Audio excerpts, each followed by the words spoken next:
as of 6:52 p.m. Monday, September 30th, 2024 CDT.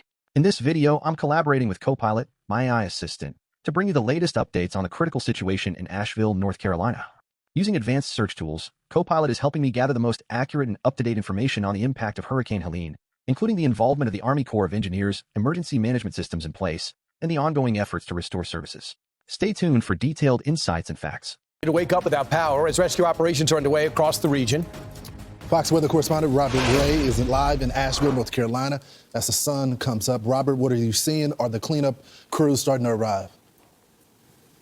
Yeah, good morning to you. Indeed, we will begin to see aid and cleanup begin as the sun has come up here. And Lloyd Alford behind the lens as I'm walking through the mud as the water recedes. Lloyd, train your lens over there and show them some of the debris that has come in from this flash flooding scenario in the aftermath of Hurricane Helene that came in with the impacts on Friday morning. And you see in the distance water and tractor trailers overturned. 99 people across multiple states have lost their lives, nearly 40 in the state of North Carolina. And as I stand here and speak to you this morning, there are many people that are still out of communication zones. Cell service is minimal, and we can see the impacts from the air and the ground in some of the video that we're potentially looking at right now. Power is a major issue. Fuel is an issue. There is little or no resources for food and water, and aid is trying to make its way in. We are told there are over 2,000 federal government employees on the ground here, and that there is over 5,000 National Guard troops that have been called in to try and help. Search and rescue is still active here today, as many people in some of these towns that are up in the hills are cut off because of lack of communication. And so if there's missing people, we hope that that is the scenario, that they just have not been able to get cell phone and communication out. As a matter of fact, I got a text from someone whose daughter lives here in the hills, and he just heard from her this morning. And so we know that President Biden and Kamala Harris, Vice President, will be here at some point later this week. Donald Trump will be in Valdosta visiting that devastated town.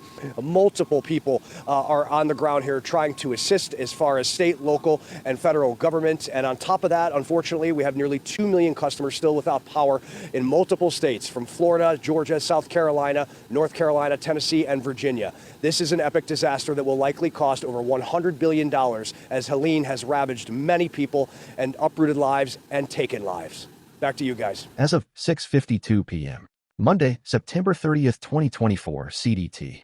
In this video, I'm collaborating with Copilot, my AI assistant, to bring you the latest updates on the critical situation in Asheville, North Carolina. Using advanced search tools, Copilot is helping me gather the most accurate and up-to-date information on the impact of Hurricane Helene, including the involvement of the Army Corps of Engineers, emergency management systems in place, and the ongoing efforts to restore services.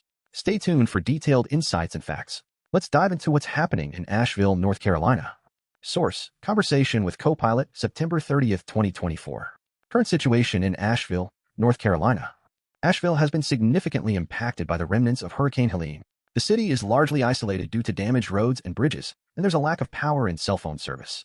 Floodwaters and mudslides have caused extensive damage, cutting off certain areas. Army Corps of Engineers involvement. The U.S. Army Corps of Engineers is actively involved in the recovery efforts. They are moving generators and additional power generation equipment into the hardest-hit areas to help restore power and support infrastructure repair. They are also providing technical support for infrastructure repair. Emergency management systems. Emergency management systems are in place to handle the crisis. The city of Asheville has an emergency alert system that provides residents with information via various communication methods. FEMA is also involved, providing Starlink satellite systems to ensure communication in the affected areas. Additionally, the North Carolina Department of Transportation, NCDOT, is working to clear and inspect roads and bridges. Superscript 3. Preparedness and response. Efforts are being made to ensure that supplies such as water and food reach the flood-stricken areas. The National Guard and FEMA are actively involved in rescue operations and providing aid. Local emergency management offices are continuously working to develop and refine contingency plans to protect lives and property. It sounds like a challenging situation, but there are significant efforts underway to manage and mitigate the impact. If you have any more questions or need further details, feel free to ask. The situation in Asheville, North Carolina, is indeed dire.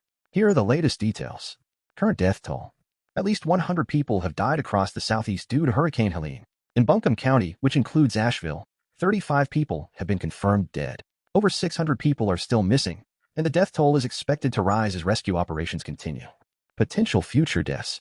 Given the current conditions and the number of missing persons, the death toll could unfortunately increase.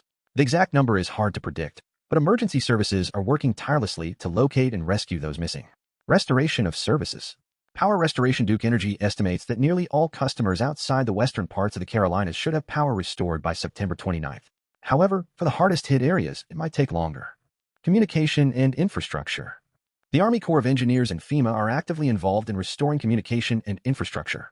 Full restoration could take several weeks, especially with winter approaching. Weather forecast. The weather forecast for Asheville shows mostly cloudy conditions with temperatures ranging from 59 degrees Fahrenheit to 72 degrees Fahrenheit over the next few days. However, there is a risk of additional landslides due to unstable slopes. Preparedness and response. Emergency management systems are in place, and efforts are being made to ensure that supplies such as water and food reach the affected areas. The National Guard and FEMA are actively involved in rescue operations and providing aid. It's a challenging situation, but significant efforts are underway to manage and mitigate the impact. If you have any more questions or need further details, feel free to ask. Source: Conversation with Copilot, September 30th, 2024.